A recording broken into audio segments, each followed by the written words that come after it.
जितना बड़ा सपना होगा उतनी ही बड़ी तकलीफें होंगी, और जितनी बड़ी तकलीफें होंगी उतनी ही बड़ी कामयाबी होगी। हेलो दोस्तों, तो आज हम डिस्कस करेंगे यूपीएससी प्रीलिम्स और मेंस। भाई पेपर होता कैसा है यूपीएससी का, उसके बारे में। देखो, किसी भी एग्जाम को पढ़ने से पहले हमेशा एग्जाम को पढ़ो। एग्जाम के लिए पढ़ने से पहले एग्जाम को पढ़ो कि भाई एग्जाम में है क्या।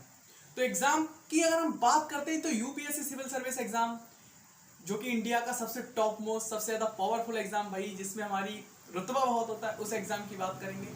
तो देखो, सबसे पहले हम बात करते हैं अगर इसकी एग्जाम के लिए, तो एलिजिबिलिटी क्या होती है। तो एलिजिबिलिटी क्राइटेरिया 21 ईयर एज होनी चाहिए आपकी, 21 ईयर, और आप किसी भी मान्यता प्राप्त संस्थान से ग्रेजुएशन होना चाहिए।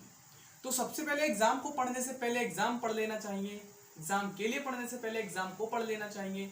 तो बात करते हैं हम भाई, तो यूपीएससी का जो पेपर होता है वो 3 पार्ट्स में होता है। यूपीएससी एग्जाम पैटर्न, इसके 3 स्टेज होते हैं।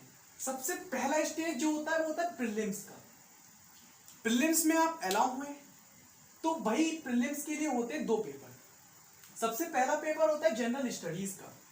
जनरल स्टडीज 100 क्वेश्चन आते हैं इस पेपर में, और 200 मार्क्स का ये टोटल कंटेन करता है अपना वेटेज, और 2 घंटे का ये पेपर होता है।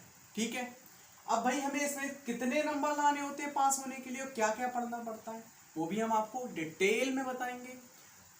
तो 2 घंटे का पेपर, 200 मार्क्स, और इसकी जो कट ऑफ होती है वो हमारी कास्ट वाइज डिवाइड करती है, जनरल की, ओबीसी, एससी, सब पे, मतलब इसमें भी आपको थोड़ा बहुत उन्हें कोटा मिलता है। ठीक है, अब हम बात करते हैं पेपर 2 सी सेट। सी सेट में 80 क्वेश्चंस होते हैं, 200 मार्क्स का होता है, और 2 घंटे का पेपर होता है। इस पेपर में 33% क्राइटेरिया होता है कि आपको लाने ही लाने, क्वालिफाई करने के लिए 33% मार्क्स लाने। यानी कि अगर हम बात करते हैं 200 का 33%, तो लगभग अप्रॉक्सीमेट आपको 66 मार्क्स लेके आने हैं इस पेपर को क्वालिफाई करने के लिए। ठीक है, अब बात करते हैं जो इन दोनों पेपर को क्वालिफाई करते हैं उन्हें ही मेंस एग्जाम देने के लिए मौका मिलता है। तो मेंस एग्जाम की अगर हम बात करते हैं तो मेंस एग्जाम का जो शेड्यूल होता है वो 4 पार्ट में होता है। एक तो होता है क्वालिफाइंग। क्वालिफाइंग मतलब कि आपको ये एग्जाम देना है इंग्लिश लैंग्वेज और एक कोई इंडियन लैंग्वेज। इस अगर आप इन दोनों को क्वालिफाई करते हैं तो ही आप एलिजिबिलिटी होते हैं। एलिजिबिलिटी का मतलब ये आपके चारों पेपर, 5 जितने भी पेपर होते हैं सब एक साथ होते हैं। अगर आप इसमें फेल हो जाते हैं तो आपकी कॉपी चेक नहीं होती है।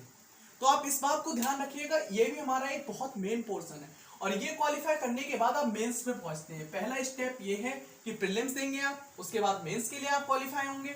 मेंस क्वालिफाई करने के लिए देखिए सबसे पहले क्वालिफाइंग लैंग्वेजेस होती हैं। तो आपको एक इंग्लिश लैंग्वेज और एक कोई इंडियन लैंग्वेज। इंडियन लैंग्वेज की बात करते हैं तो हिंदी, गुजराती और अदर जितनी, बंगाली, जितनी भी लैंग्वेज होती है, उस इंडियन लैंग्वेज का आपका एक एग्जाम होता है। उसको क्वालिफाई करने के बाद ही आपकी आगे की कॉपियां चेक होती हैं। ये जो प्रोसेस होता है पूरा, ये कुछ दिन से सारे पेपर, डेज में सारे पेपर हो जाते हैं।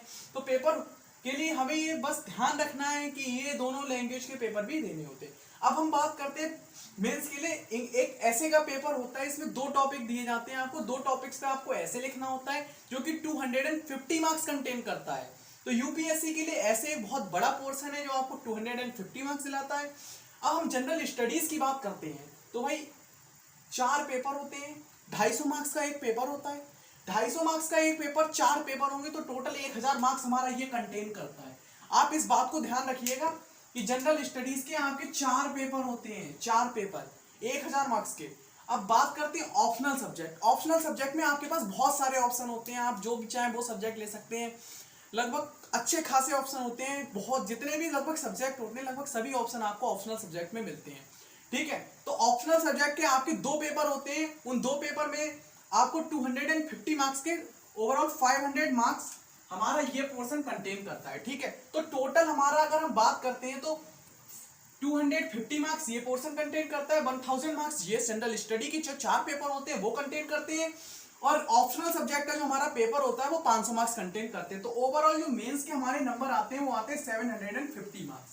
तो 750 मार्क्स टोटल हमारे हो गए। उसके बाद जो पर्सनैलिटी टेस्ट होता है, इसे इंटरव्यू कहते हैं, ये होता है 275 मार्क्स का, 275 मार्क्स। ठीक है, 275 मार्क्स।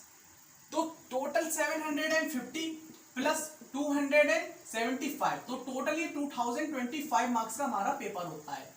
इन मार्क्स से ही हमारी रैंक डिसाइड होती है। 225 में से कितने मार्क्स आते हैं, कितने ले आएंगे आप? कमेंट में जरूर बताना। 2025 में से 2025 में से 2000 तो ले ही आएंगे, कोई बात नहीं, आ जाते हैं, फिलहाल इतने नहीं आते हैं, मजाक कर रहे हूँ।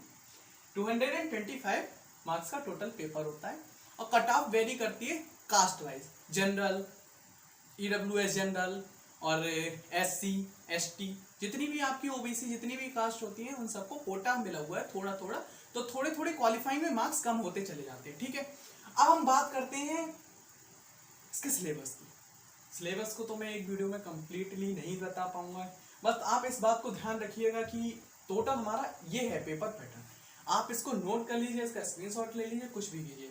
अब कमेंट में बताइए। हाँ, एक बात और ध्यान रखिएगा, जब मैं आपको ये सब बता रहा हूँ तो इसका सारा सिलेबस, सारा क्राइटेरिया मैं पीडीएफ के माध्यम से अपने डिस्क्रिप्शन बॉक्स में दे दूंगा, तो आप पीडीएफ डाउनलोड करके, करीब 102 पेज का पीडीएफ है, उसमें सारी एलिजिबिलिटी क्राइटेरिया लिखा है, कितने मार्क्स का पेपर होता है, क्या क्या होता है, सब कुछ लिखा रहता है, ठीक है।